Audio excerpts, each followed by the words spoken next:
Good evening, everybody. This is Mike Tedesco of Wrestleview.com.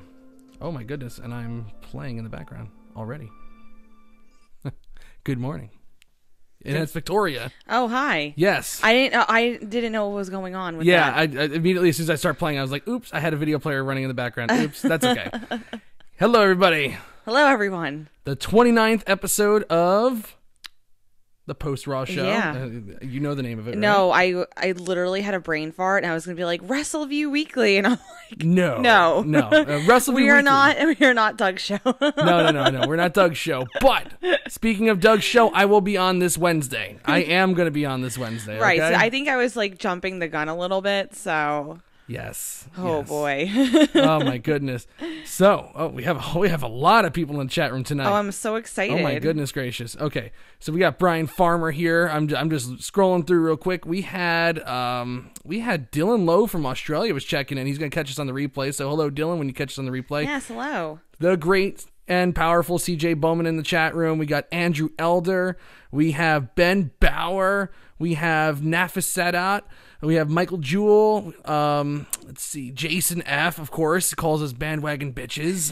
That's nice. But we got Sweet Lou in the chat room, and this guy he's a good looking chap. I say that all the time, but it's true. It's like, hey, this guy's jacked. Billy Hefner in the chat room. We got Torque Man. We got Mashawn Walls. Happy Tedesco Day. I like that. That's my favorite holiday. Cool. I don't know if anybody cool. knew that. I don't know. Have we ever seen Mashawn in the room before? I don't know. It's pretty cool. All right. Welcome to the show, everybody. There's a lot to talk about. Seth Rollins says we're 3 weeks away from WrestleMania. I'm going to count the weeks right now on my You're just phone. Confirming. But goodness gracious, they laid a lot of groundwork. 1, 2, 3, 3 weeks. 3 weeks of Raws left. There's 3 Raws left until WrestleMania. It's amazing. Holy crap. No, but it is flying by. I know a couple weeks ago you were like, no, not if Raw stay like this, but it's really, really flying by, honestly. I know. And they laid the groundwork for what is shaping up to be one of the most stacked cards, or at least one of the most emotional cards ever for WrestleMania. And I don't think I'm being overly. I don't think I'm using too many superlatives here. I don't think I'm being. I'm pushing this too much. I really do believe that this is a stacked show. It is a stacked show. I don't think you're being over the top or exaggerating at all. There's a lot of stuff going on, and whether you're into it or not, you want to tune in because you want to see what's going on, right? How things are going to pan out, and what it's wrestling. I feel like there is something for everyone on like what's to come. No doubt. I think the same way. There's going to be emotion on this card. There's number one. I just want to say this right away, because I know I mentioned on the show. I probably mentioned on the show last week, or I can't remember if I mentioned it on the show or if when we were talking during the pay-per-view last night, if I mentioned it here. Everybody's been complaining lately online that I've seen. It's like, oh, well, the McMahons are heels again, and they said that the crowd was going to be in charge, and the crowd isn't in charge, and, they're not, giving us the control. It's like, hold on a second, time out. The crowd has been in control the entire time. For once, for the first time in years, it seems. Well, at least since 2014. WWE is listening to the crowd. You think Kofi Kingston was in the plans in December? I don't think so. No. If you really thought that Kofi was in the plans for WrestleMania, I want you to buy a lottery ticket right now because good for you. if somebody called it and said Kofi Kingston and Daniel Bryan were going to be in the WWE title match at WrestleMania this year, I'd be like, you are a goddamn liar. Sir, you need help. Ma'am, you need help. I know. Oh, my goodness. No, I do agree. I feel like that there is so much that they are listening to. You just have to see. Yeah. It may not be every single thing, but for the majority of what is to come and what fans react, and they kind of do like a test run. And then they give it to them whether or not like it's a legitimate feel. It's not like they're just giving out, like somebody gets claps one week. Right. But they try it out. It's like, so Mustafa Ali a few months ago got a couple claps. People seem to be into him. Well, let's give him another shot. And then all of a sudden it's like, well, Mustafa Ali is booked for Elimination Chamber now. He's in a WWE title match. Let's see how he does in that. Right. Unfortunately, he goes down with a concussion. Of course. So they go with Kofi Kingston to replace him. And Kofi gets over like gangbusters, and it's like, hey, you know what? Kofi, WrestleMania doesn't sound so freaking crazy after all. No, they were able to build it pretty quickly too, because he's been in the company for so long, and it's like he finally gets his chance, and and the story writes itself. It's it's a beautiful story. It's a really beautiful story. Biggie and Xavier Woods are following along, but and even on the Raw side, well, Becky Lynch started off on the SmackDown side, but she got over like gangbusters. She wins the Royal Rumble. They give everybody what they want. It's not, initially it was always like the plans seemed to be Charlotte versus Ronda Rousey at WrestleMania. That was the plan. Everybody was kind of hearing that from last year on, and there was never a talk of Becky Lynch. Then Becky Lynch gets over during the fall. She gets over huge. The Survivor Series thing doesn't happen, and all of a sudden it's like, God, that's got to be WrestleMania. And they built that storyline up very nicely, too. And they had a Ronda Rousey segment for the ages tonight, which was actually a stunning segment. Well, that's the thing, too. They do it even with the opposite end. They're listening even on the heel side, if you think about it. Because the crowd, obviously, like you said, initially it was supposed to be Charlotte versus Ronda. I'm assuming Ronda was supposed to be the face and Charlotte the heel, or whether I don't really know if you agree with that or not, like with the initial, but who knows? But Ronda, with the way that the crowd's been reacting to her, they incorporated this like massive heel turn where she's just like really going with it in and outside of the ring. Yep. I don't think you really could, like. Now you're just complaining if you really think that they're not listening. Oh, of course. Honestly. Of course. Well, it's just people wanting to hate on WWE and stuff like that. But for the most part, they really have been doing a good job. But this Raw is just like, I guess the only thing is that, there's probably a few things to complain about, maybe, and I'm sure we'll find something at something on tonight's show to be like. I have personal things that I complain about, but I think overall, though, I'm enjoying the product. I'm enjoying the shows, and I'm just enjoying wrestling. Yeah, I'm enjoying the ride right now. We are. I mean, and this is the buzzword, but the buzzwords.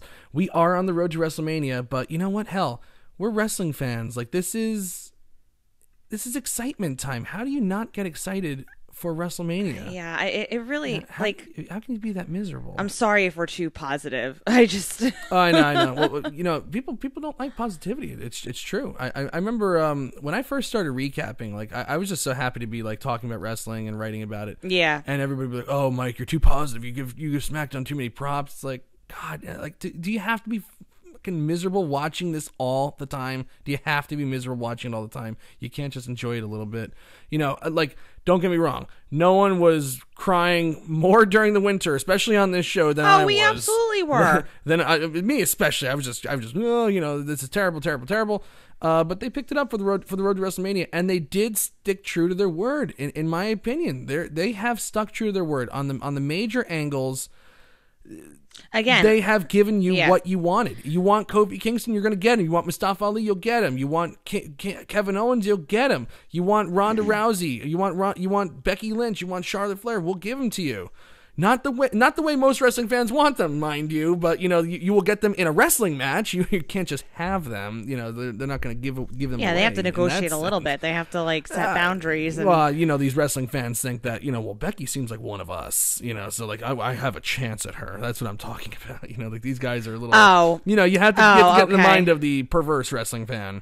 I don't do that. Yeah, and it's for the better. It's for the better. Yeah. Again, I don't, not to sound like a hypocrite. It's just because those months were long, they were gruesome, as to be expected, and it was a little bit more than usual this year. But they really turned it around. I know it really flip flopped from one extreme to the next. It did.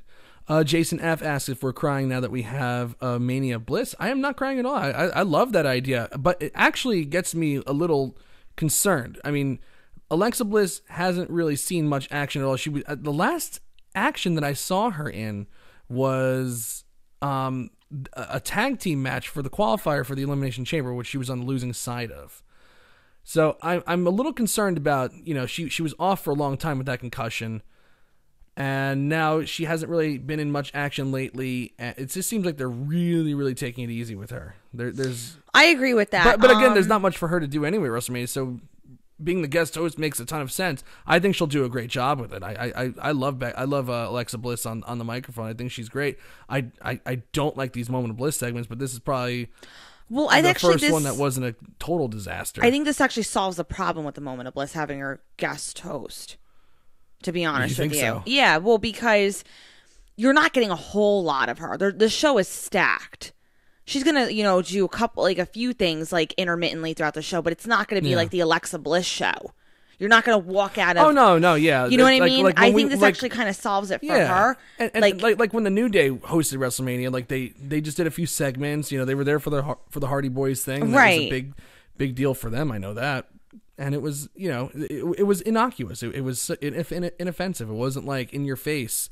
I think it'll be the same thing with her. There's a lot going on backstage with this WrestleMania. You'll have Alexa Bliss, and then you'll also have Colin Jost and Michael Che. I really think too, though, it actually works out with the with Alexa Bliss doing it, because it's a very empowering WrestleMania for women. Yeah, it is. So it's kind of going along with the theme of, right.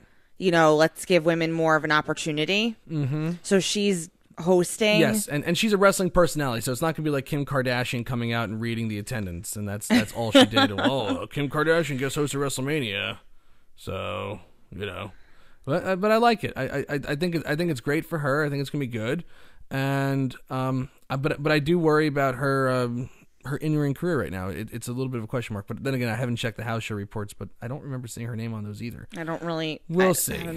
I'll do a little research while I show the poll. What does everybody think of the March 11th episode of Raw? It was certainly stacked, and we have 72% thumbs up so far.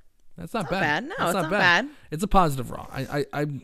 I'll tell you right now. I'll give it a thumbs up just because of what they've been doing. Yeah, it's good, and there's definitely a lot to talk about. So why don't we just stop chit chat and let's just get right to it? Well, there we go. So. They marketed all day today that the Shield were going to have their farewell in the ring today, and it's like, God, like last night they were talking about this is the last time ever. Dean Ambrose did not renew his contract. This is it for them. This is it for the Shield. They'll never be in the same ring again. Blah blah blah. First of all, I don't believe that for a second. Even if Dean Ambrose leaves, I don't believe this is the last time we'll ever see the Shield in the ring together again. No matter who you are, everybody makes up with the WWE.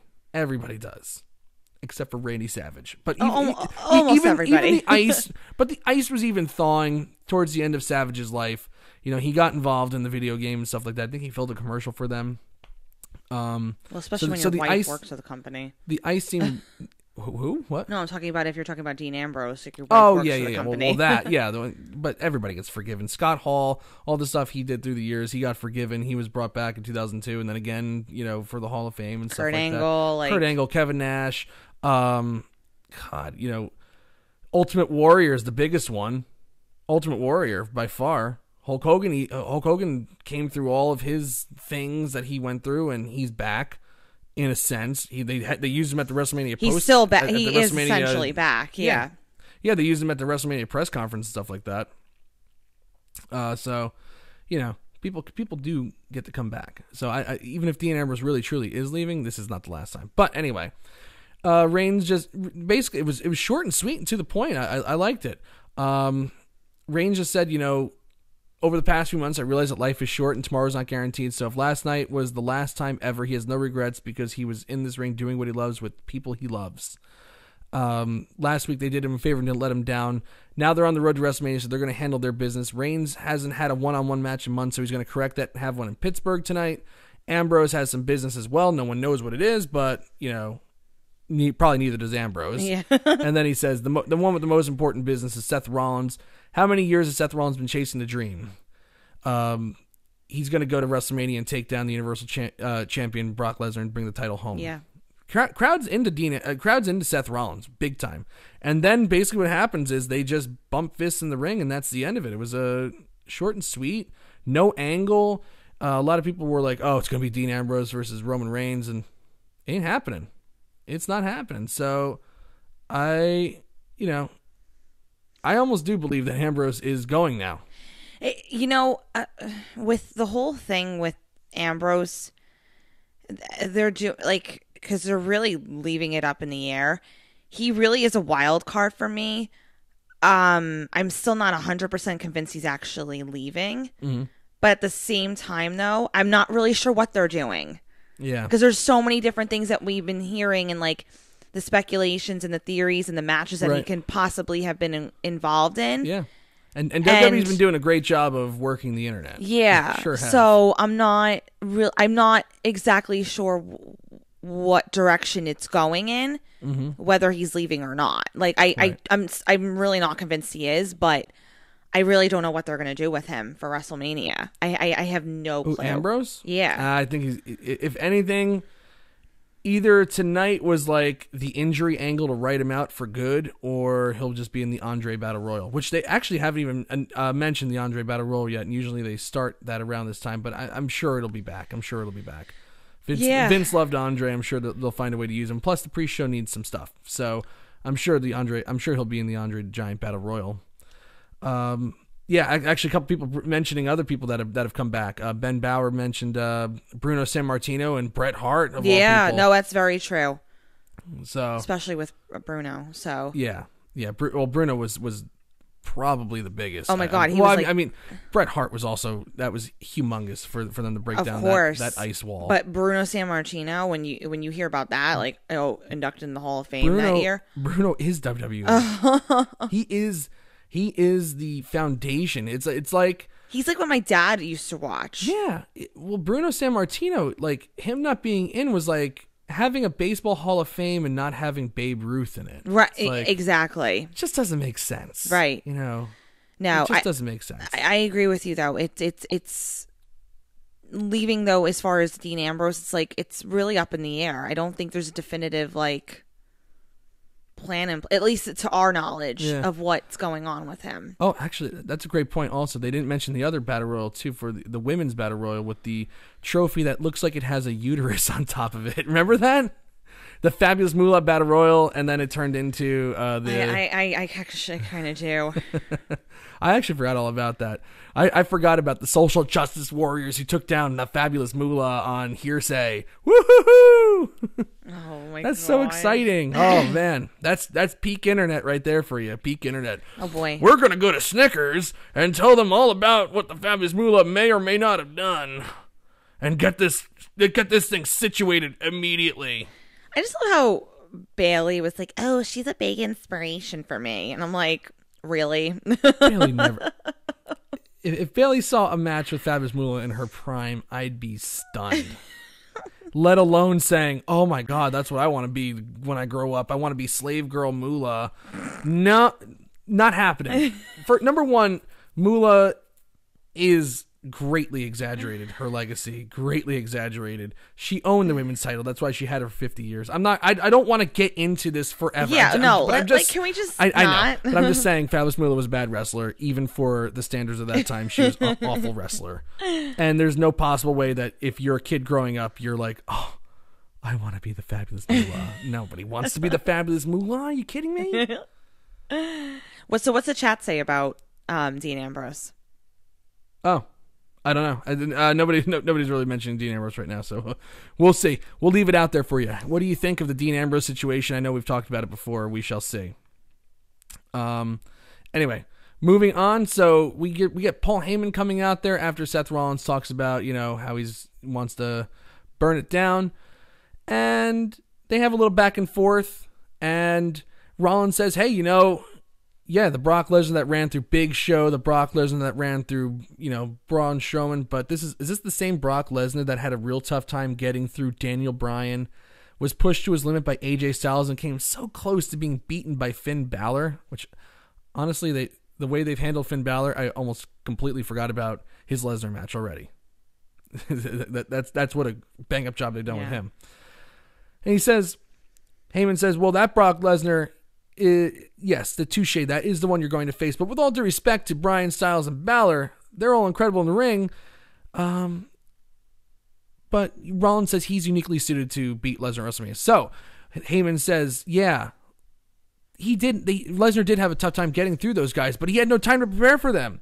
It was initially supposed to be Lesnar taking on Jinder Mahal. It wasn't Mahal. It was Styles instead at Survivor Series, and it was supposed to be Lesnar taking on AJ Styles again at Survivor Series, and this time, and then it turned into Daniel Bryan at the last minute, and then it was supposed to be Braun Strowman taking on Lesnar at Royal Rumble, and it turned out to be Finn Balor. So he had no time to prepare, but now he has time to prepare, and all of his sadistic fantasies and his unrepentant mind are focused on Rollins. And it's like, what? Like sadistic fantasies. Sounds I want to know, wrong. like, I want to know, like, what is he dreaming about with Rollins? And, I really don't want to know, actually. I mean, I'm just curious. I was like, no, I'm not curious.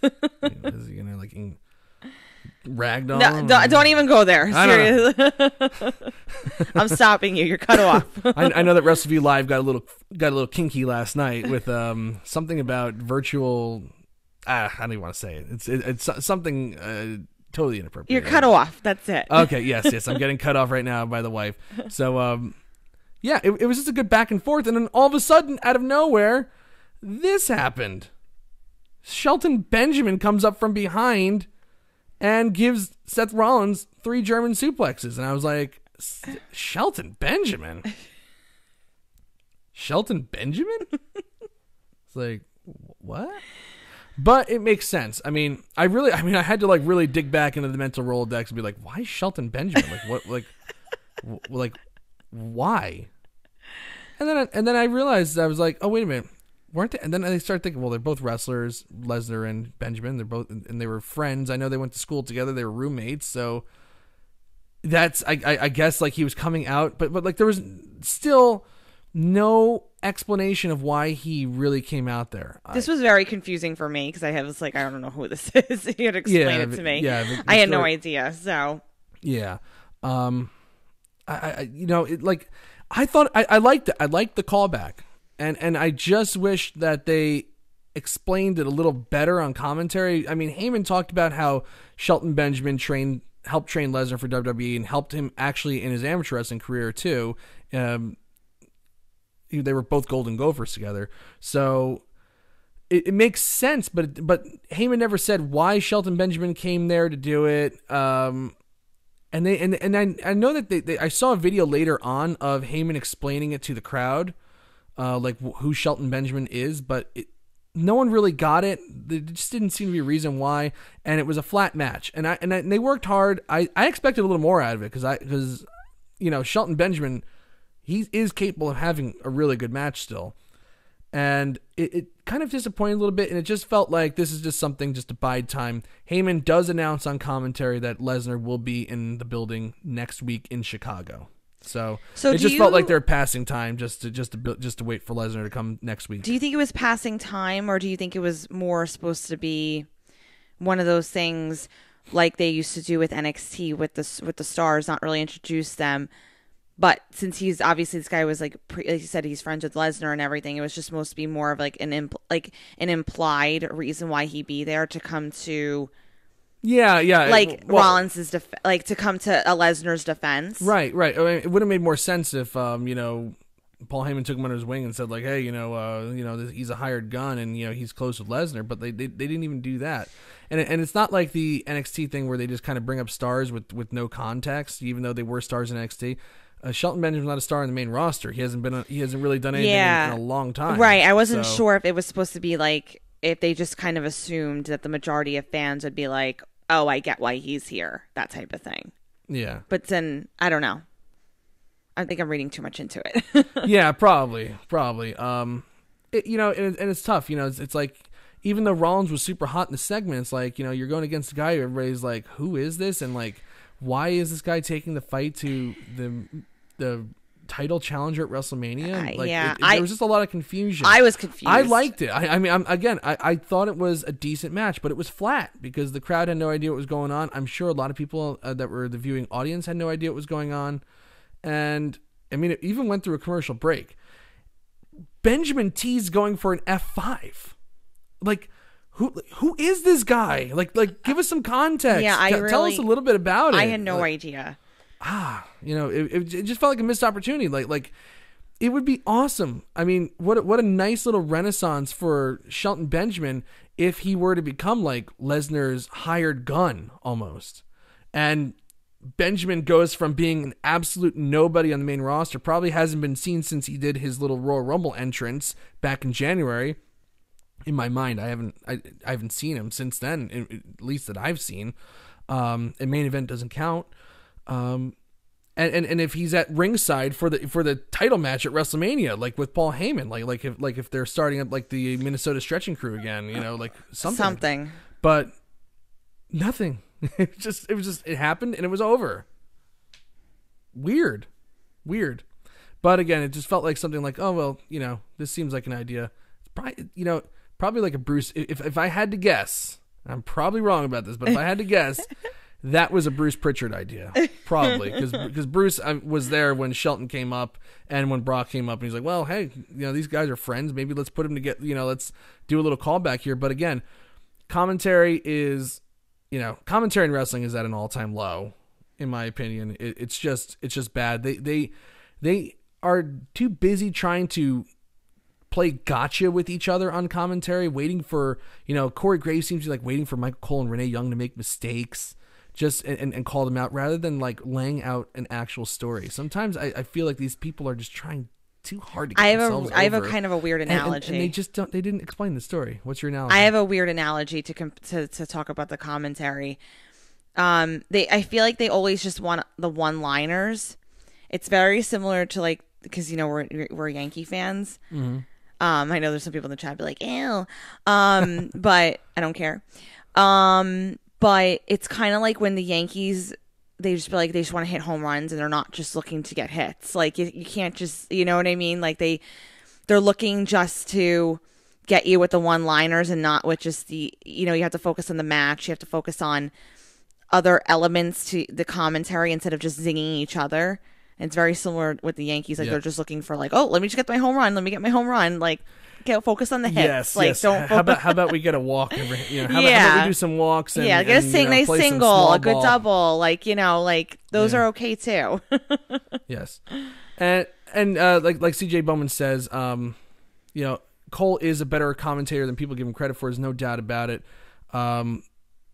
So much of Cole's issues come with the way that they ham-fisted him into the commentary scene. It was like, well, they up and replaced Jim Ross, did one of the, embarrassing angles for Jim Ross once again. I remember it was like 2008 when I started recapping SmackDown. They just up and replaced Jim Ross without telling him on commentary. They did the WWE draft and Jim was like, what the hell? Michael Cole becomes the lead announcer of Raw and everybody hates him for that. And it never recovered. And then they had him be a heel character for a while. And he also spent a lot of time being a caricature of himself.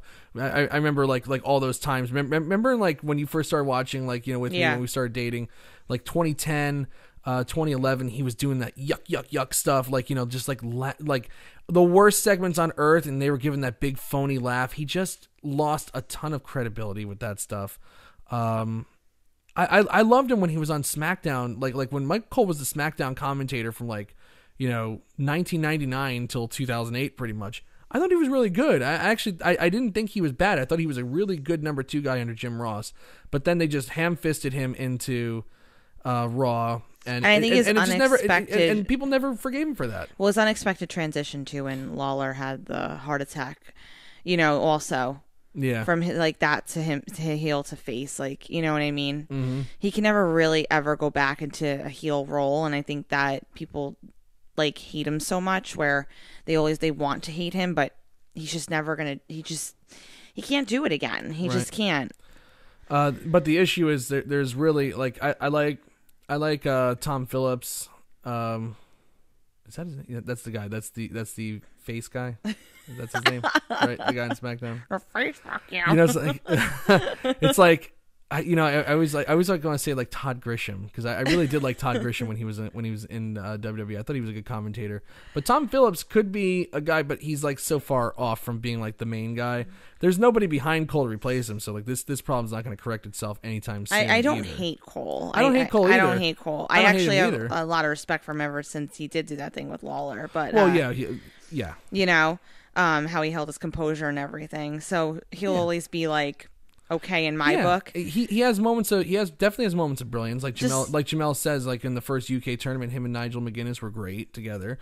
I'm not saying Cole's a bad commentator. I'm just saying it's just been a long time, and it's just never he's never gotten that acceptance. Mm-hmm. I guess that's what I'm trying to say. And like Jamel also says, having Vince in his ear probably doesn't help, and then also having Corey Graves trying to trip him up all the time. God, it's just too much. And goddamn it, it's too much Corey Graves. This is a problem. I could talk about this forever. I need to have a round table with some people one day and discuss the problems of wrestling like I've been talking about. Who would like to join the round table with Mike one day on Corey Graves? And I have some ideas, and I've reached out. Why don't you message us? I've reached out to some people already for have you? Table. I didn't even know. Yeah. Oh, yeah. Oh, okay. Yes. All right. So we'll discuss that yeah, at some we'll point. Discuss. Anyway, so that was the Seth Rollins thing. Now, here's some big news for tonight. Finn Balor versus Bobby Lashley, which they announced last night on the Fastlane show for the Intercontinental Championship. It started happening at the 8:30 hour, and nothing good happens at the 8:30 hour. You know, it's like nothing big ever happens. They always do things at the top of the hour. Yeah. So if there was going to be a title change, it's usually at the top of the hour, unless it's the tag team titles and nobody cares. But Finn Balor did a good job taking the fight to Bobby Lashley, but Lio Rush interfered, and this happened. Spear out of midair. Bobby Lashley, your new Intercontinental Champion. Wouldn't you know? I really like that they're keeping Lio and Lashley together. I was really happy. They need to do that, and you know this whole like little tease of like a breakup and everything, but now like Rush has finally redeemed himself. Like now he got his title back, and you know, I love their dynamic. I think they've really evolved into something really special. It's mostly has to do with Rush's role in it. I love Lio Rush. He's like the glue to the whole thing. But well, he makes Bobby Lashley interesting. He does, and it's like you would think a guy that's very hard to do. You would think a guy with the look of Bobby Lashley would be a little more interesing, and he just never has. Rush makes him interesting. Like everybody says he was good in TNA, but like, you know, hell, there's no way you're gonna ever get me to watch TNA, and you know, so and it's also a small fan base, and it's like if anything, you know, that show is so awful that anything out of the ordinary is probably just amplified times 100.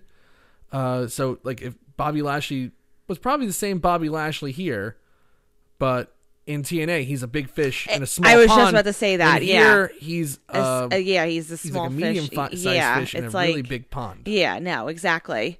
So having Rush included, makes him more dynamic. Yeah, and even when he came out tonight, I was like, no Lio Rush. Like, what did they just forget about that? Like, is that over? Please don't let that be over. No. And then he came out, and all is well. Bobby Lashley and Lio Rush are back together. It was a good match, though, overall. Yeah, I didn't think it was bad at all. He was, they had a good back and forth. Finn Balor looked good in it. I don't know what this means for the Intercontinental title though, but they did say that this sets up, Bobby Lashley will be at WrestleMania. He wanted a clear path to WrestleMania. But there it is. Poor Finn Balor though. It's like it. I actually do feel bad. I really, really do feel bad.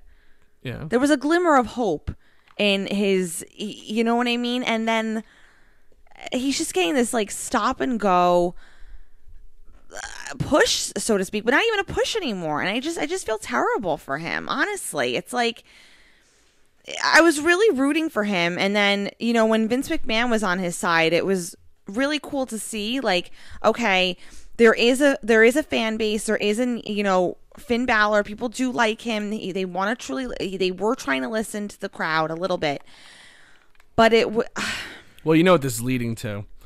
Something that's just going to infuriate everybody. Probably Finn Balor versus Bobby Lashley again at WrestleMania, if I had to guess. But now Balor will come out as the demon, and then everybody's gonna be like, well, and if he beats him as the Demon, which he probably will, because the Demon's I think the Demon's almost undefeated. I think he's probably lost a few matches, but everybody's gonna be like, well, why didn't he do that against Lesnar at Royal Rumble? You almost can't use the Demon anymore because he didn't bring it out. You at the can't Royal though. Rumble, You just can't, because I don't know. I will never understand. Like, that's your only sense of power, and you just don't use it. Yeah. Yes. They should just eliminate it. Doesn't make sense at all. No, he's got to, honestly, if they have to eliminate the Demon aspect of it and just have him win on his own, and then give him some credibility. But they'll never do it though. But unfortunately for Balor, the most interesting about him is the Demon. Charisma is just not there. He just does that jacket thing. It's just the cool, fawns, like you said, the fawns, Doug says, the fawns. There's not much to him. So there's the Demon thing. I do feel bad. If you don't use the Demon, if you don't use the Demon in the biggest match of your career, it's and then you use it to win the Intercontinental title and mid-card title, it's you're just now you just look like an idiot. Yeah, but you're just silly. WWE is awesome. And that's the one thing that's always been, say what you want about WWE through the years, but they know how to make faces look dumb. They know how to. That is their booking forte. So, well said. Boom. Anyway, new Intercontinental Champion is Bobby Lashley. I like it. I like keeping Lashley and Leo Rush together. I'm curious to see what they do at WrestleMania. We're just spitballing about what could potentially be with Finn Balor at WrestleMania, probably with the Demon. We'll see. Did Finn Balor do any? Oh yeah, he was in the Intercontinental title match this year at WrestleMania, but he wasn't the Demon then either, or last year at WrestleMania. Excuse me. He wasn't a Demon there either, and he lost. So, you idiot. Just be the Demon, and then he comes out. As the Demon at SummerSlam and beats Baron Corbin in 10 seconds. Awesome. Okay, let's just screw that. There's no logic there. Okay. I'm interested to see what they do with Lashley. Now, this is what I've been waiting to talk about. Ronda Rousey segment. Oh. That was something else. She is fire. She comes out. They now I'll be the first to admit. I thought the run-in. I get the reasoning behind it. I totally get it.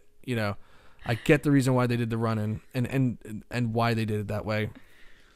But God, it just Rousey just looked so goofy coming in for that run-in and just hitting a little it looked visually it just looked bad. Visually it just looked bad. Yeah, I think she should have. I think it's forgivable. I think she should have destroyed Becky Lynch first, and then destroyed Charlotte, and then come out and did her promo tonight. But it was just one little tap and that was it. Whatever. I guess save it for WrestleMania. But this certainly made up for it because I was waiting to hear the explanation for that.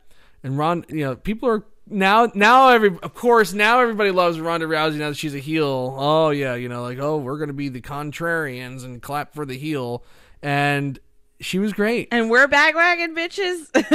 She goes, I don't give a damn about you bandwagon bitches after you chanted "You deserve it" after I was beaten by a stick. I was like, that's great. That's actually really good stuff. No wonder Becky Lynch is your hero. She's a coward like you are. All those booing would cower in my presence if you weren't protected by a crowd and a barrier. That's great stuff. Right off the bat, love it.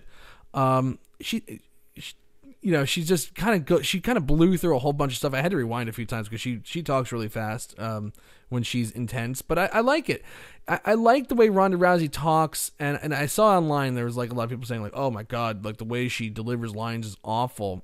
Stop complaining. Well, you know what? It's everybody delivers their lines the same tempo, the same meter. It's always spaced apart perfectly, well rehearsed, and she comes out and she just kind of just she talks like she's trying to remember lines sometimes, and she kind of just rapid fires them out there. But I like that because it just feels different, and it feels a little more real. And that's not to say it's better or worse than the promos that other people cut. In fact, it just works for Ronda Rousey. Yeah, it works for Ronda Rousey. And in fact, I posit that it's even better, in my opinion. Yeah, because it's something different. It's something fresh. It's not the same Your turn. No, it's not a mundane type of like. It's not rote promo. No, it's authentic because it fits Ronda Rousey's personality. It's fast paced.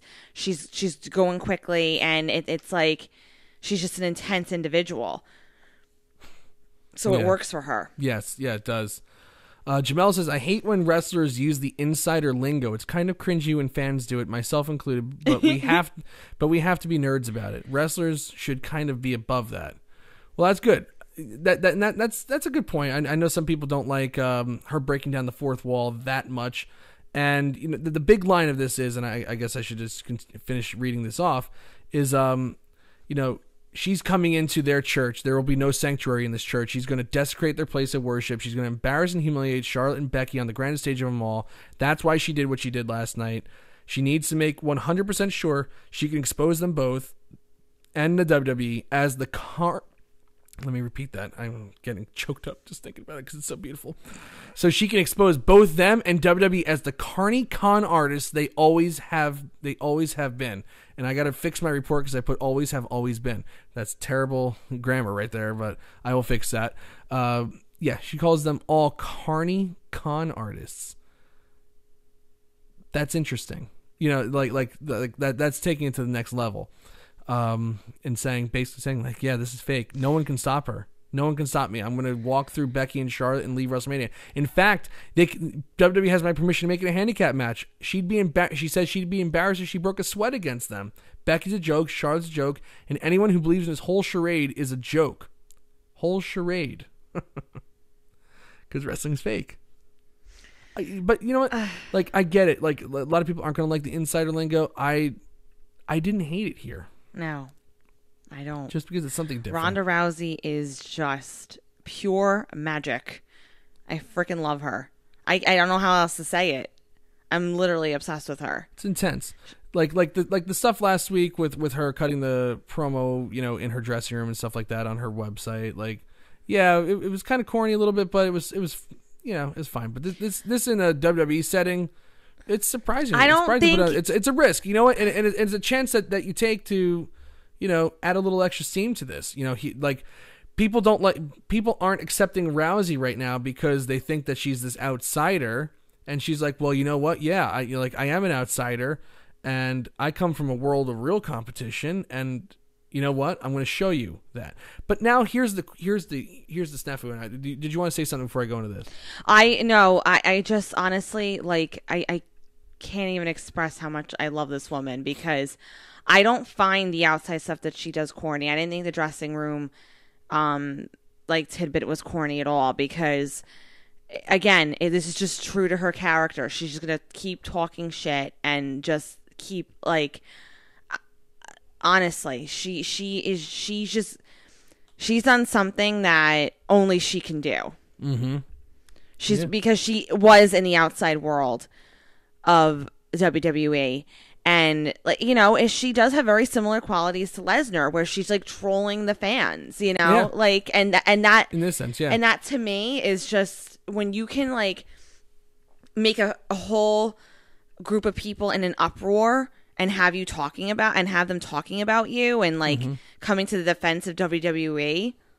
Yeah, like, that's incredible. Right. It is. It was good. Now here's the thing. Here's the rub. Now that they've kind of broken down the fourth wall, and basically Ronda Rousey said, I'm basically going rogue. I'm not following a script and wrestling scripted, but I'm really going to just go into the main event of WrestleMania and beat the fuck out of these people. They can't book it like it's a regular wrestling match anymore. It almost has to be a female Brock Lesnar match where it's just Rousey's throwing everybody around and they're just all going at it hard and they're just tossing each other.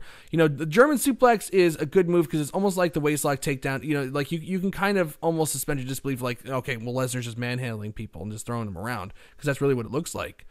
But he's not like hitting moves where you need cooperation on it, really. You know, like, you know, there's no like powerbomb or delayed vertical suplexes. It's just like real, just like you're just getting tossed around the ring. It's spastic. It's not. There's no. It's spastic because it's not choreographed. Like, right. It's not planned out. But it looks like he's literally lifting these people off their feet. Yeah. Of course, there's some a cooperation between the two parties there. You're not just going to get thrown around perfectly and land on your back. You have to kind of go with it. But it looks like he's manhandling them. So Ronda Rousey has to look like she's woman handling them.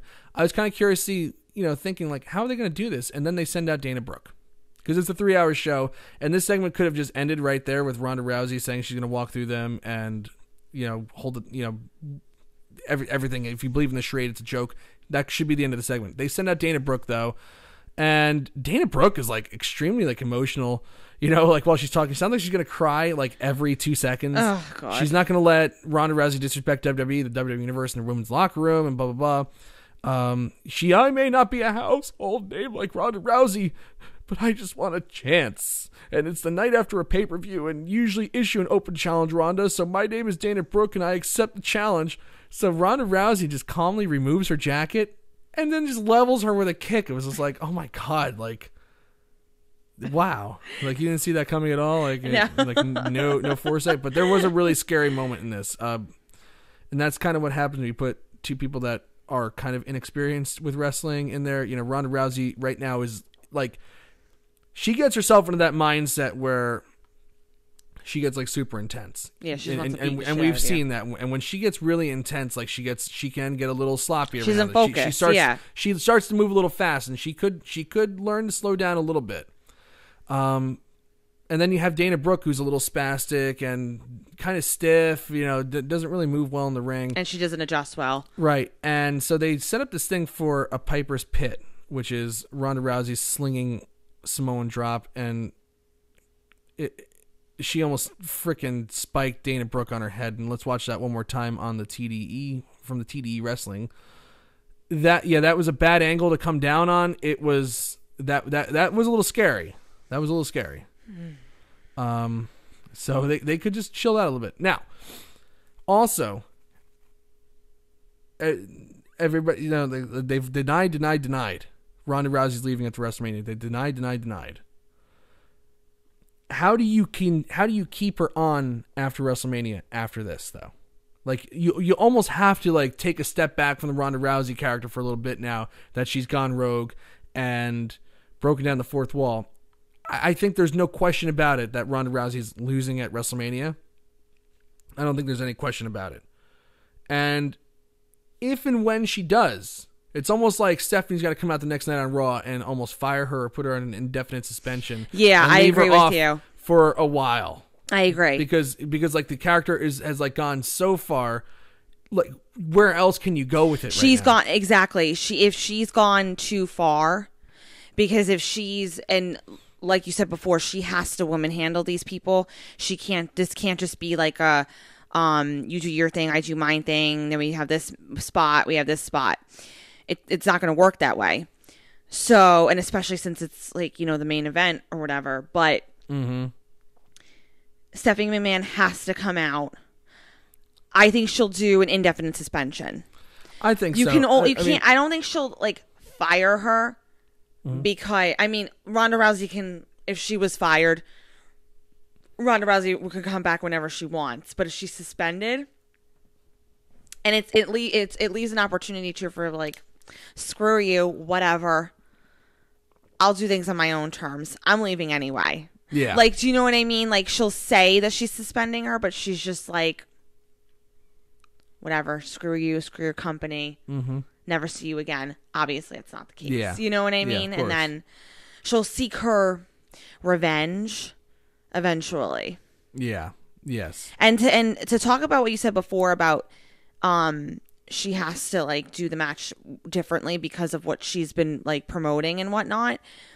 Charlotte and Becky are the perfect individuals who will take the beating, and they're not going to hold it against Rousey. Like, they're not, you know what I mean? No, like, no, of course. They're like as much as they tried to like, say like, oh, this is all rogue. Like there is just full 100% cooperation. Everything is perfectly planned. But she will. That's why this is so awesome, because it is so perfectly planned. But the both of them will definitely take a beating. Like, if there's like a little like punch in place where it's a little harder than maybe they anticipated, there's not going to be any hard feelings after. Oh no, it's a wrestling match. It's the main event. It's the first women's main event right ever. So I think that's what's so exciting about it. It's kind of like what are we going to expect? Like, will there be like intense injuries, and like, will there be just like, what's going to be like the broken barrier that's just going to make it so incredibly unique than any other type of match? I think it's kind of already there.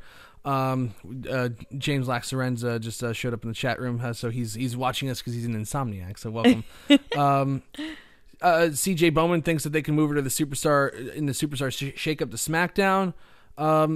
I guess, but other than Asuka, like there's really no one for her to face. But I just think that it's gone so far. I think it's gone to like it's just so next level that there's almost like you can't just have her go to SmackDown and cool her down a little bit. No, if she stays, but like hold her off for a few months and then bring her out for like have her face Asuka at SummerSlam or something like that. You know, that would be a huge main event in Toronto. Ronda Rousey versus Asuka. Whew.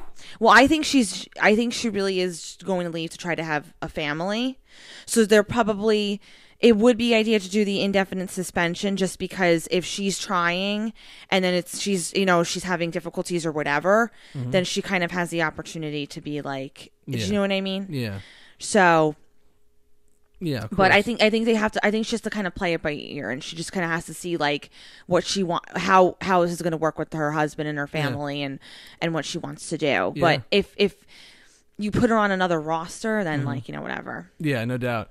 No doubt. So, and Jason F, he says they're using behind the scenes terms on the shows more often. Maybe Stephanie will freeze the contract so she can't on Raw, so she can't compete elsewhere. I mean, there's a lot of different ways they go about it. I think I just think it's a fascinating angle. I really do. It's not as ham-fisted as the Vince Russo stuff in WCW, because I've heard a ton of comparisons to that.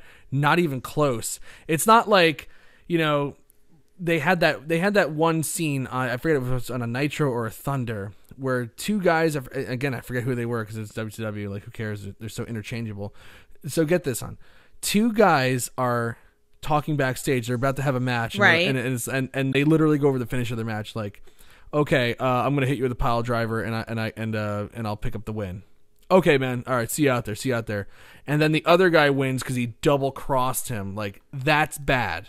That's shit. That is. That's absolutely shit. That is absolutely. This isn't even close to that. This is actually well done, and it's just blurring the lines. It's not like exposing it like that, and like they're not exposing it to that God, extent. That was awful. No, that's just that's just stupid. Honestly, it's just people being haters. It's like so lame. Good lord. Anyway, moving on. We'll talk about Aleister Black and Ricochet in a little bit. We'll just skip that match. It's about the only thing I have to say about that right now is like, I wish that there was, I almost wish that there would be like an Intercontinental title ladder match. So, Aleister Black and Ricochet would shine in that, because right now they are just spinning their tires in mud. We had Alexa Bliss announcing that she's the host. We already talked about that. I did like Braun Strowman destroying Colin Jost's car. So Colin Jost sent Braun Strowman a present of, it looked like a red Charger, Dodge Charger, SRT version, and or it could be a Mustang. It's probably a Mustang. Actually. I don't know cars. I don't know cars either. But it looked like a Dodge something. It was either a Charger or Mustang. Anyway. And Strowman goes like, I can't even fit in this car. Are you kidding me? And he starts tearing off the door. He kicks out the front seat. He goes, I can't even sit in this seat. He punches the windshield, which was hilarious. But a little scary too, because I had flashbacks of Bill Goldberg punching the limousine window and slicing his artery in his arm. So that was a little nerve wracking. Then he tears off the hood, he kicks off the bumper, and then he gives a piece of the car to the stagehand, and he goes, send this back to Michael Che and Colin Jost and tell them I'll see them live from New York when they get these hands. New Jersey. Yeah. I know, yeah, it's from New Jersey. It's live in New Jersey, but close enough. But God Almighty, please let this happen. Please, it's Lent right now, and we're all being penitent. But can I just ask one favor from God, and that is to put Braun Strowman on Saturday Night Live for one night. Oh my God! During Weekend Update, He'll come in. Something, yes. Yes, he'll go in, he'll Definitely. interrupt a Colby, and then all of a sudden you just see Braun Strowman come in the back. Oh, he doesn't have to host SNL. He just has to do No. a walk on. He can't host, obviously. But he's not a big enough star. No. But all I have to do is Colin Jost has no idea. And then Michael Che's like, or something. Yes. And then That'd he's be like, what? amazing. He's like, what, Michael? What's going on? Like, we were doing our show. And all of a sudden Braun Strowman just. Yeah, I know. Well, it would set them up perfectly because Colin Jost and Michael Che will be at WrestleMania. They are the guest correspondents there. And it's SNL. It's right in New York. Yeah, so it's yeah. like. but we're saying that it's New Jersey because there's been some blurred lines because they keep saying New York, even though the WrestleMania is taking place in New Jersey. They keep calling it New York. It's not New York. I'm telling you. New Jersey. We're there. Okay. Anyway. I want Nicholas to come back. Yeah, well, I mean, that'd be better than what they're doing with Strowman now, I guess. But I mean, like this. He's was in still, the fifth. He's in the fifth grade now. This So was still fun. I just like Strowman just destroying things. Well, yeah, we'll get there's some extra filler things that we'll get back to. Okay, Triple H, Batista, face to face. Triple H comes out looking for a fight, and Batista comes out in a sparkly sport coat with no shirt underneath. Peak Batista. fabulous. And before he comes out, and Batista, by the way, looks very svelte. Looks much smaller than his glory days. Yeah. Much smaller. But he looks healthy. I mean, the guy's, if he's not 50, he's close to 50. And you know what? I might as well just look that up right now. Why not? Batista, let's see what comes up. He is Drum roll, please. 50 years old. He Okay. just turned 50 in January. Okay. But he looks good. I got to say, looks he looks great. really, really good. Does not look 50 at all. I know. And he turns around, looks at the stage, and some security guards come out. And Triple H smiles like he goes, Triple H stands there and asks if he's going to look like a nose ring model or get in the ring like he wants him to. And Triple H goes, well, what did you bring me? What did you bring the security to protect me from you? You know, like doing the classic bad guy stuff. You know, like he's calling it out of all of stuff. Yeah. And Batista goes, I brought them out because I'm not stupid. I learned from the two dirtiest players in the game, Triple H and Ric Flair. And Batista asks Triple H, where's your sledgehammer? You know, the biggest mistake you made is underestimating me. We're going to do this on my terms, and you're going to give me what I want, and that's why I'm here. It's great. It was, and then they proceed to have a really good back and forth. Triple H goes, I'm not going to give you a damn thing. How many times have you quit this company? Now you're supposed to get handed stuff because you're a big Hollywood star? I'm not giving you anything. If you're too much of a coward to get in the ring, I'll tear through the Guardians of the Independence scene. That was such a great line. Yeah. That was the line of the night. Yeah. If I could pick a line of the night, that was awesome. And he's gonna beat Batista's ass on the stage. Love it. I love and it. Batista goes, by the time you get here, I'll be long gone. We're doing this on my terms. I quit the company, because I wanted to get as far away from you as I could. You've always held me down, looked down on me, talked down to me, shut me out. You know what I want. Give me what I want, or I'm going to continue to hurt the people you love. And they just start screaming back and forth. Batista says he wants Triple H at WrestleMania. And Triple H says, you beat up a 70-year-old man to get me at WrestleMania? If you want WrestleMania, you want me at WrestleMania? You're on. It's like so much testosterone flying I love around. it. It was good. It was a great angle. Great. And then Triple H says, well, we're going to do this on my terms now at WrestleMania. Ooh. No holds barred. So great setup for that. I loved it. I know not excited. I know not everybody's excited for Batista versus Triple H. I gotta say I am. Sorry, I am. And this is one of the matches that I'm most looking forward to. I love that. A no holds barred match. Triple H and Batista. I don't see any chance. There's zero chance of this not being extremely fun. And WrestleMania is going to be like a 15-hour show, so I need to have fun, and I want to see matches that are going to be fun. I don't want to just see wrestle, oh, look at this, a flying butthole knee bar. I just want to see a fun match, just two guys go in there and just beat the living hell out of each other. That's going to be totally awesome. It's going to be great. I think if you're kind of like on the fence about this match, just take it for what it is and enjoy the nostalgia, enjoy the feels of it, and just like experience it for what it is and allow yourself to just have fun with it. Seriously. Yeah. Not everything has to have some sort of like bigger story, or WrestleMania is allowed to have matches where they're just fun. And you just want to see, like, totally. Totally. That's the, so. Totally. Yeah. It doesn't just have to be like, oh God, this epic match. Like, I just want to see two guys beat the crap out of each other. Now, I see a comment from Brian Farmer. I'm sorry, but this makes no sense whatsoever. What he wants is a WrestleMania match. You don't think Triple H would have accepted that without having to wall for Ric Flair. But they kind of insinuated that during the promo too by, Batista saying, give me what I want, right. You know what I've always wanted. This is what I've always wanted. And it's kind of insinuated. And also because they mentioned the internet stuff last week that Batista has been avoiding, Triple H has been avoiding Batista because he has quit the company and he just doesn't want to give him what he wants. So Batista figured like, well, if they're not going to, he was like a last minute invite to SmackDown Live's 1000th episode. So, like it's almost like you have to know a little bit of their internet history in order to kind of understand this angle. But to me, it totally makes sense. I agree though with I could see where, I don't want to say confusion, but I could see where like some people would be like, it doesn't make 100% sense. Right. Like I'm not disputing that at all. I even aside from like their internet history or whatever, I'm just excited to see this. Yep. And Batista also mentioned some big news about this match, too.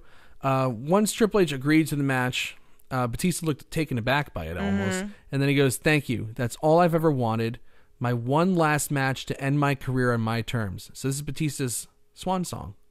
And he goes, "And that one last match to end your career on my terms."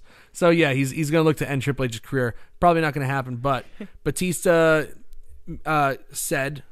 And who knows if it's true or not, but WrestleMania is probably going to be his last match of his career.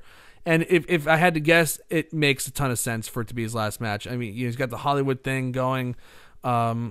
He's 50 years old. He's 50 years old. He's got Hollywood. Yeah, he's got... And also, like, his main event career started against Triple H. So... It kind of makes sense. Just goes full circle. Just kind of end it there. Yeah. And they are really good friends too. So it makes a ton of sense. Now, that's not the only person whose career is going to end at WrestleMania. Next out is Pittsburgh, Pennsylvania's own Kurt Angle. Oh. And he comes out. He gets a huge reception coming out. Love him. He's dressed to compete, by the way. He says, 23 years ago, I left Pittsburgh to compete in the Olympic Games, and I won the gold medal. And everybody can say along with me, with a broken freaking neck. And that win led him to WWE, where he has traveled the world for 20 years. He's faced and defeated every legend and Hall of Famer this business has to offer. No matter where he went, he always considered Pittsburgh his hometown. That's why he wanted to save this announcement for tonight. At WrestleMania, I will compete in my farewell match. Kurt Angle, it's been widely speculated for quite some time, especially after they've kind of booked these storylines to beat him all the time, which didn't really play much into tonight's show at all. But yeah, whatever. He's going to be retiring at WrestleMania. And this is one where it's like, it's not going to be like, oh my God, please just, continue your career, have one more run. It's like, no, I'm ready for Kurt Angle to have that one last match and be done, because it's sad to watch him in the ring because he looks so, he looks like the crooked man because of all the punishment he's taken. I'm so happy, though, that he did have the opportunity to at least do something. Yes. And to have an opportunity to, either, like I said, when he was general manager and when he got inducted, like... And it just makes sense. It's got to be John Cena. He worked, honestly, yes. But he worked so hard to get back into the good graces of WWE. Yeah. And so they can trust him. Yeah. And, and I really am just, like, proud of his... his, like, him overcoming a lot of those, what he was facing and everything. So, like, I think he could finally now say, like, I've experienced the wrestling aspect of it now, and I can just, have this one last match and feel fulfilled. Yeah. I got this second chance with this company, and... and John Cena would be amazing. Yeah. Yeah. Well, I mean, because that would be that would be an awesome match. It's gotta be John Cena. The only other person I could think of Maybe he'll face his son, Jason Jordan. Time for Jason Jordan to make a comeback. Or maybe a triple threat. Oh yeah, Jason Jordan versus Chad Gable. The winner gets to have Kurt Angle as their father. Like, I don't, who knows? Who knows? And, whoever pins Kurt is his son. But I would love, because John Cena, I think they basically said he's going to be on the WrestleMania card. It's been talked about for a while. Exactly. We don't know who he's going to be. Yeah. I would love to see that. I would absolutely love to see that. So again, Kurt Angle versus John Cena. Book it. Book it, baby. Exactly. Something just fun. Like that would be something like, you have this career and last match of your career, and then you have John Cena, who's Yeah. No doubt about it. So. Nafis is asking not Taker or Austin. Well, Austin doesn't wrestle. He can't wrestle anymore. His neck's too messed up, and he's also in his 50s. And he also hasn't wrestled since 2003. So that would be a really big risk putting him in there with Kurt Angle, who hasn't been wrestling too frequently. Taker, this is going to be the first year with no Undertaker on WrestleMania. Hey, that's going to be weird, though. Years. That's going to be very, very strange. It is, but you know what? Long overdue. Long overdue. No, agreed, but very weird. I wish that they just ended it with the Reigns match. They've stretched out Undertaker's career another year and almost 2 years after that, and even the Reigns match was a couple years too long. Honestly, Undertaker hasn't had a good match since 2015. He had a good match against Lesnar at the Hell in a Cell, and he had a good match against Lesnar also at SummerSlam. But since then, it's just been like one embarrassment after the other. Like when I was watching the Melbourne show when they were in the arena with Triple H and Undertaker, end of an era match. Yeah. The real true end of the era match, not just the last end of the era match. Like this is the end of the era of eras. It's the end of the era and era. This is the end of the end of the end. And the end. It's the end. When I watched them try to do a back body drop onto a barricade or something like that, and they just fell to the side. It was just the saddest goddamn thing I've ever seen. No, I hear you. It was so sad, and it's just, you know what? We have Kurt Angle wrestling on the card. We already have that. That's enough broken down wrestlers for me. I don't need to see Taker anymore. I do not need to see him. Maybe Billy says that Taker's still in the ad. Yeah, but the ads can be outdated, and I know that there's a lot of heat right now because he's doing StarCast in May. People were taken aback by that, and they seem to be, Undertaker just seems to be doing his own thing. He did that show with that preacher. Undertaker's a very devout Christian now, and he's letting his faith be known. And it seems like he's just gearing up for the next stage of his career. So it's almost like they said, like, of his life. Yeah, like we got to move on, big man. But like Undertaker's got to have he's got to have that one last retirement match. There's no doubt about that. But it's not going to be this year. No, I think we need to take a year off from Undertaker. Have him come back next year and just do like one last final send off. And to be honest with you, it's like, what do you do? Like, how do you build that now? Yeah. Like now we're in the 3 week.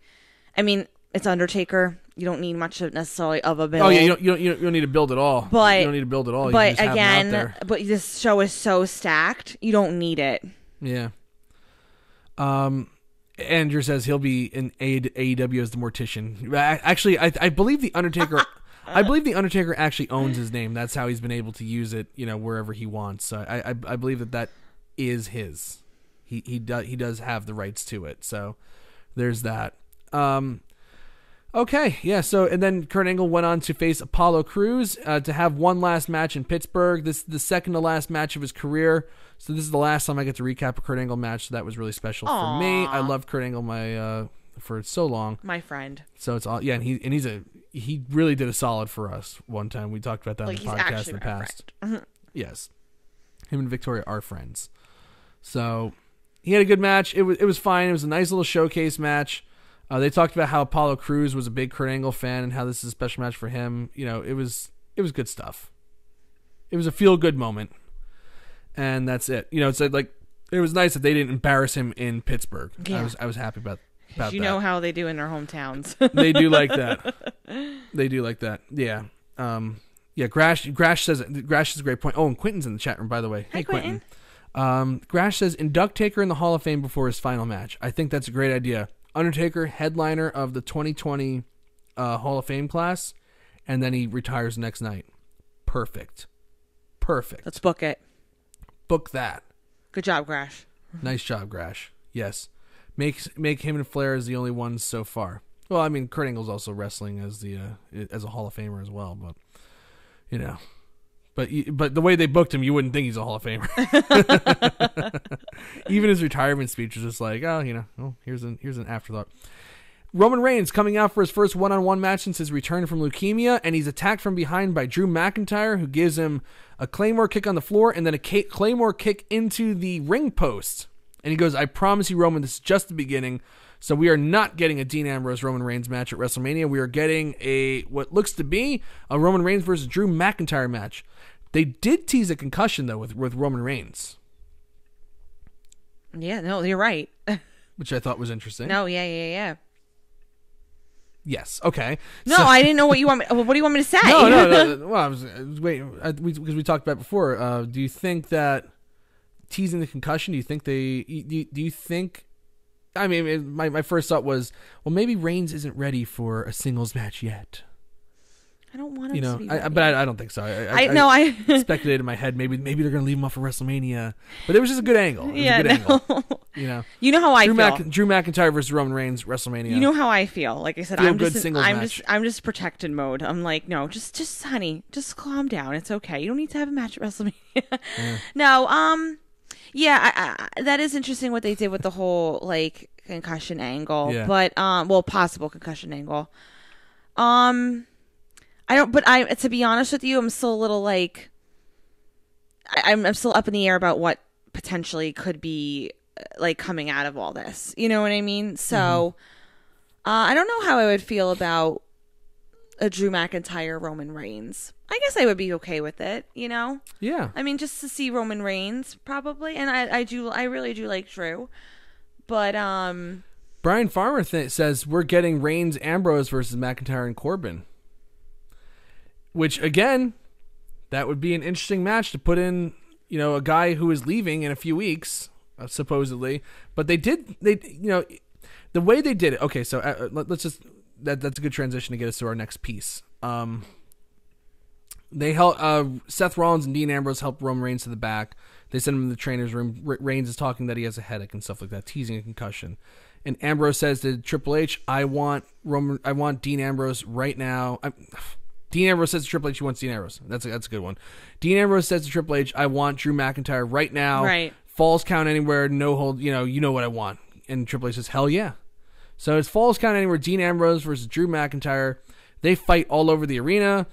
McIntyre does this great spot when they fight to the concession area, and he kind of picks Dean Ambrose up and slings him into the wall. They fight in the they destroy a concession stand, they destroy a merchandise stand. They fight at ringside. They fight over the commentary table. Drew McIntyre stabs Dean Ambrose in the eye with a pencil, which... Good old pencil. Which, what a horrible job he did, because he didn't even draw a little speck of blood. If I got stabbed in the eye by a pencil and didn't bleed, that's amazing. Anyway, and then he put his head through a railing and hit him with a Claymore kick and pinned him. So that's either a decisive injury write-off, or it could be a setup for WrestleMania. I don't think Brian's outside the realm of possibility. No, that's what I'm saying. It's everything to me with this whole, like, all those group of people is so up in the air. I really don't know what to expect. I'm actually genuinely, I can't make a definitive commitment and say, like, so-and-so's doing this or so-and-so's doing that. Because every time I hear a theory, I'm like, yeah, that could work. I'm like, oh, that might be where they're going with this. Oh, okay, that makes sense. Like, I there's so many different directions where I'm like, oh, I just kind of want to know already. Like, what's the plan? I'm getting antsy. Yeah. I'm definitely getting antsy. It was good. And I just want to know, damn it, just is he saying or going? Golly, just let us know. But if he gets a WrestleMania match and he's literally leaving in April, like, you're sending him out with the most possible value. It just doesn't make sense. That's like so against what WWE normally does. That's why I just don't think he's leaving. I'm going to say it now. I didn't want to commit last week, but damn it, I'm going to say it now. Dean Ambrose is staying. Well, here's the thing. Okay, if you let's just play out a couple scenarios real quick with with this whole thing. Let's say he does team up with Roman and they face Baron and Drew. And you're really going to have like Roman Reigns' first WrestleMania match, him lose. Well, yeah. And then Dean doesn't stay for the benefits and it doesn't make sense. And you're not going to and if he is teaming up with Roman's not losing. So it's like, why, you know what I mean? Right. But then again, if you put him in a regular singles match and he loses, it's like, yeah. I don't know. Why give him a WrestleMania match? Yeah, exactly. You're just building value, and that's just not what Vince McMahon does before people leave. Also, James Lasseren's actually made a good point. Mick Foley mentioned how Dean Ambrose reminds him of a younger self. Dean Ambrose actually hit a Mick Foley elbow drop tonight by jumping off of something and hitting a elbow drop on the concrete, which I thought was a nice little touch. Which also made me think it was him saying goodbye, but never mind. But Andrew Elder. Mark this down, everybody. Mark this down, and I will mention it again on Wrestleview Weekly this Wednesday when I'm on with Doug. I'm going to make this a lock, and I'm going to bet Doug a shot on this one. Oh, my God. That Dean Ambrose is staying. He is not. This was all a storyline. It was all a work. And if Dean Ambrose leaves, I'll come on Wrestleview Weekly, and I'll do a shot. Doug might be in trouble. Doug's in trouble. Because Doug didn't have to drink because he got a perfect predictions. So we're going to have a sober show. It's going to be weird. We're going to have a weird Wrestleview Weekly this week. It's going to be interesting. Come on, Doug. Oh, yeah. It's going to be good. It's going to be good. We're going to actually, you know what? On behalf of Doug, I don't care if Doug is like, no, I'm not accepting that. I know, right? Doug, we're accepting that challenge, okay? I know. On your behalf. That was one of the saddest things I watched. The show after Elimination Chamber when you destroyed him on his picks. Okay. Him taking those shots was one of the saddest things I've ever seen. He knew, though. On top of Dean Ambrose getting hit a Claymore kick in a No one can blame me railing. for that, okay? He knew that there were certain things that I had to lock in with The Miz and whatever, so... And we talked about this. I said, I am not responsible if anything happens to your liver, okay? Deanna cannot get mad at me. I know. That was fun. That was very fun. Oh, shot via needle, not glass. Give me a break, Jason. Give me a break. Golly, this guy's just... Ooh. Anyway. James Lasserenza says, oh, wait, Victoria should take a shot, too. Victoria doesn't drink. No, I don't Victoria drink. does not drink. I don't. She has never had a sip of alcohol in her entire life. That's not true. I've had, but I just don't drink. She had a glass of wine when she was 14, and she's like, I don't like drinking. And that was the end of that. So, don't judge me, okay? No, I mean, I'm just surprised you live with me. You don't want to drink. It's amazing, actually. It's kind of. We'll do something else for me to your do. Strength. I don't know. We'll think of something for me to do if I don't know. Yeah. Anyway, some stuff we didn't talk about on Raw, so I really like that angle. A lot of questions, more questions than answers right now, and they actually went off the air, like while McIntyre was posing, like they had to rush another Claymore kick on Ambrose because he did. So you know what? I take it back. Maybe it wasn't an injury right off because Ambrose did crawl back after the railing Claymore kick. And he got another Claymore kick, but he wasn't down and out by any means. So it wasn't like he just was dead, and that was the end of that. So it very well could be a tag match at WrestleMania. It's going to be good. Oh, CJ Bowman, I'm bringing beer. Let's do this. All right. Maybe finally, this year at WrestleMania, finally, at long last, the mega powers will collide. This is where the power lies, dude. This is where the power lies. Me and Clinton Bowman finally meeting in person. Face to face. We should just show up, Clinton. Show up. I'll video it. It'll be good. We just have to decide who's going to wear the shiny sport coat in this meeting. It's going to be good. I think it should be CJ. I think CJ would look better in a shiny sport coat. Than no offense to you, but I think CJ could pull it off better. He's a lot more dashing looking than I am. The rest of the stuff from Raw that we didn't talk about, there was a short little Nia Jax versus Natalya match with Beth Phoenix at ringside. Beth Phoenix got involved. What? I have to say something real quick. Oh, God, what? I am very proud of Nia Jax. She's my good graces forever. Just so you know. Yeah? Because the way she told off Meltzer on Twitter about the Roman Reigns thing. God. Don't even mention his name on the podcast. I don't care. I can't criticize Nia Jax for the next few weeks. Go girl. All right, continue. Okay. Nothing match, but they did get Beth Phoenix involved, so it looks like they're going to do a big smorgasbord of tag teams for the women's tag team championship match at WrestleMania, because Bayley and Sasha obviously can't carry a match on their own because they had a drizzling shits tag team match last night. And again, what the hell is Nia Jax doing taking a pin? That makes no damn sense whatsoever. No, anyway, regardless of that, Natalya, Beth Phoenix are going to get involved in this. I'm sure they'll get Trish and Lita in there at some point. Maybe one more tag team, and then or a couple tag teams from across the spectrum, and we'll see. But it looks like it's gonna be like a big just mosh of tag teams for the women's tag team title match. So that's good. The total botch, Sasha Banks and Bayley. Yeah. Defending at WrestleMania. I just want to talk about Nia Jax. That's all I want. No. Nia Jax is great. She was good. Go girl. I was really happy she did that. I was really happy. And I'm not going to mention their tag team name. Nope. You're not going to make me do it. I will never say it. So I'm looking around. I think that's it for Raw. We covered it all. But let's talk about this WrestleMania card real quick, because it is shaping. I'm just going to look it up on Wikipedia real quick just to get the full rundown. They usually have the most accurate stuff right away. Let's just run it down, because this is shaping up to be one of the top cards in years. And if it all goes according to plan, if it all goes according to how I think it will, you just tilt your camera down a little bit, because your head's like shrinking as we go. Wait, like where? Your camera's got to be tilted down a little bit. Down? Yep. I don't want to move it. You look squat. There you go. Perfect. Okay, let's talk about this, because it's going to be very something. Kurt Angle in his farewell match. Triple H versus Batista, no holds barred. Buddy Murphy versus a tournament winner, but that sounds like a pre-show match if I've ever heard of one. Ronda Rousey versus Charlotte Flair versus Becky Lynch with the Raw Women's title on the line. Brock Lesnar, Seth Rollins. Those are just the matches that are announced so far.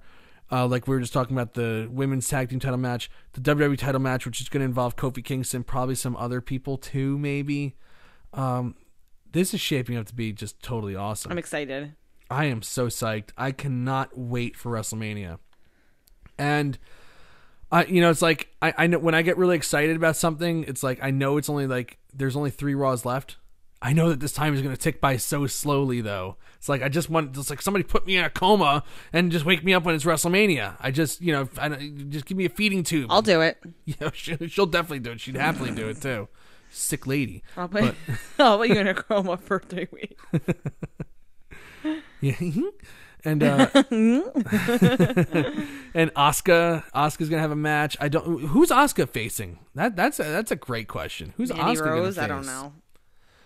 She already faced Mandy Rose, and that match sucked. So nobody wants to see a crap match at WrestleMania. I don't know. Maybe God, I can't even think. Maybe Lacey Evans. I would not want to see that though. No. I'm not into the walking around. I'm actually over it. I mean, I'm over her walking, like coming out randomly. I'm curious to see where they go with that though. I don't like her walking around because she already wrestled. We already saw her in the Rumble. You can't leave Asuka off. I'm not saying leave Asuka off. I just don't think she should face Lacey Evans. Okay.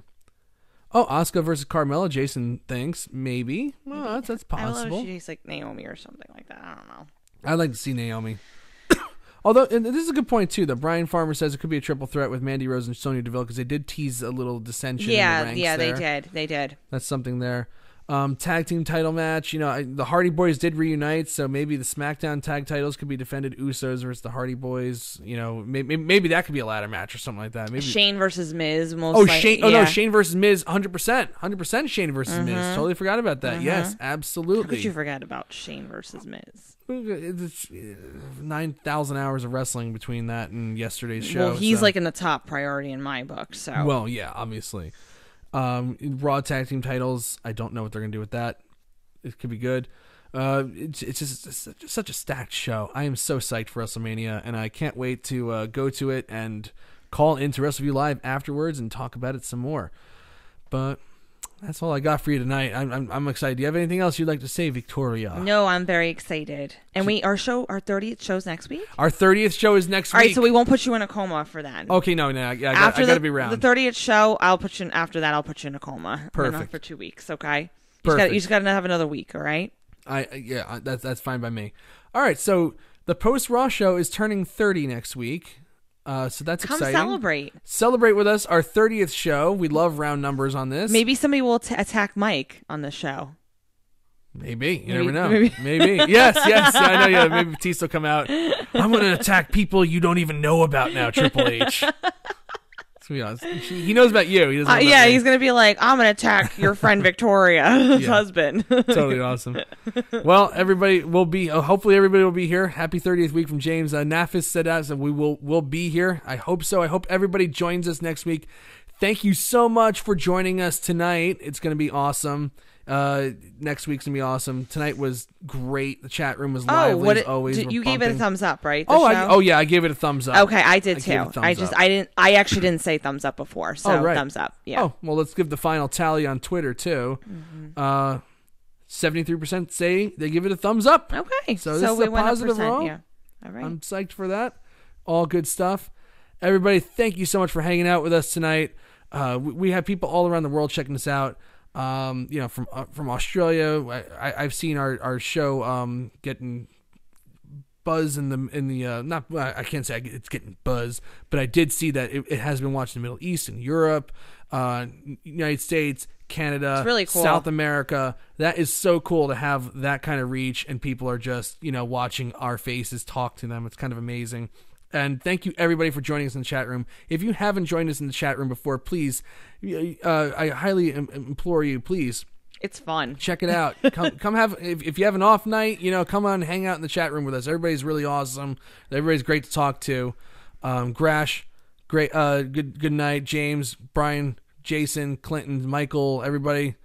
Billy Hefner, who is directly responsible for our show doing so well, I think. Quentin in New Zealand, who hangs out with us all the time, New Zealand. I know, I love that. Quentin's the best. He lives in our chat room. He's the man. It's just great. We're having a blast, and we're rolling into 30 next week. That means we're 20 away from 50. I don't know if that means at all, but we're excited. I'm just excited. It's WrestleMania. We're on the road to WrestleMania, and we're on the road to our 30th show. Have a great night, everybody. I'm Mike Tedesco. I'm Victoria Tedesco. Be Have well. a great week. Have a great week. Be well.